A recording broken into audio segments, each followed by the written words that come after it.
What do you make of this move? That, well, we've been discussing for the longest of time, and finally looks like it's done.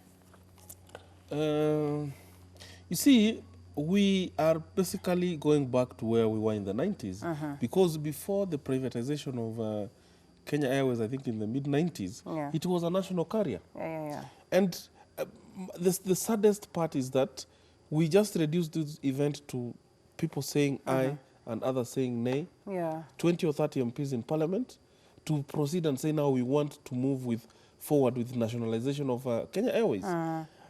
As a country, we want to move away with the government being involved in running business, Yeah. so that they can focus on service delivery.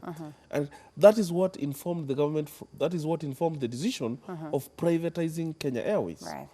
So if the MPs feel that the issues surrounding the slump in terms of profitability of Kenya Airways is the mere fact that we have private investors there, then it's a very sad story. Because private people, the public holding shares in Kenya Airways and KLM and the rest holding shares, I don't think that actually affects how Kenya Airways operates. The issue has been how Kenya Airways has approached the aviation industry, Right. and the fact that they're not competitive enough when it comes to competing with the other national carriers we have, like South African Airways and Ethiopian Airlines. So I really don't think that by us nationalizing Kenya Airways, paying off the debts that we've seen them owing the local banks, that will help the national carrier. We should have probably gone deep into understanding the issues. And what Parliament should have done was to form an inquiry to be able to look into operations of Kenya Airways. Right. Not just a parliamentary committee sitting down, taking views from a few people and drafting a report which has been passed by 20 or 30 MPs, then we can say now we are moving in the right direction.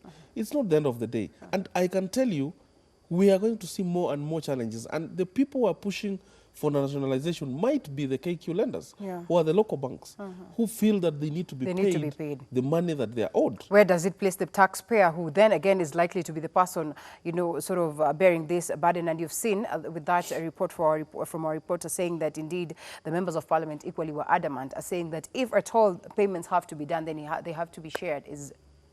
At the end of the day, the money will come from the public. Yeah. And the government has been actually bailing out KQ for a very long time. That is how the government has been increasing its shareholding. So we just have to wait and see the kind of approach that the government wants to take in terms of turning around Kenya Airways. Of course, the argument has always been that, look, Ethiopian Airlines is owned by the government. The government, yeah. Egyptian Airlines, the same. Qatar Airways, the same, and so many others. So if we also nationalize ours, we can be able to compete. To successfully do that. So we just have to wait and see. And probably they should have adopted what KQ had proposed. Right. Taking over the operations of JKIA, okay, and see how that can be able to help them in terms of charging the other airlines and giving them a competitive edge when it comes to the other national carriers that use our airport.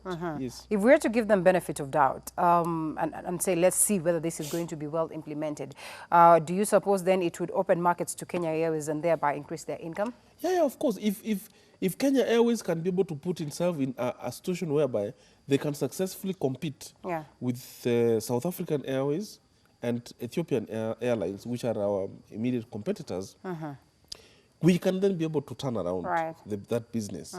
But if that does not happen, if we don't have measures that can put KQ at that level, then it will always continue struggling and every time coming back to the government to be bailed out. And remember, government parastatals all along have not performed well. Look at Mia Sugar before it was privatized. Look at KCC, still struggling.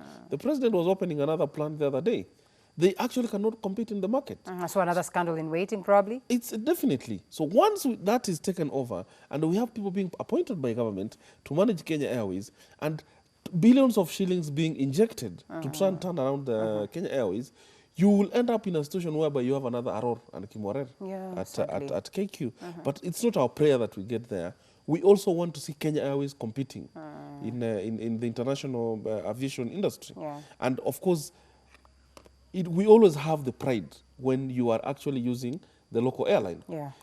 Sometimes it saddens you when you look at the price KQ is charging and what the price Ethiopian airline is charging, and you realize that you can actually they can actually not compete.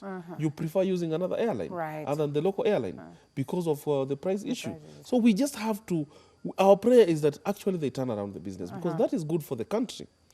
But our another prayer is that they don't use this as an opportunity to swindle public resources through directing money to KQ, paying off those debts to the local banks, and other money is being stolen.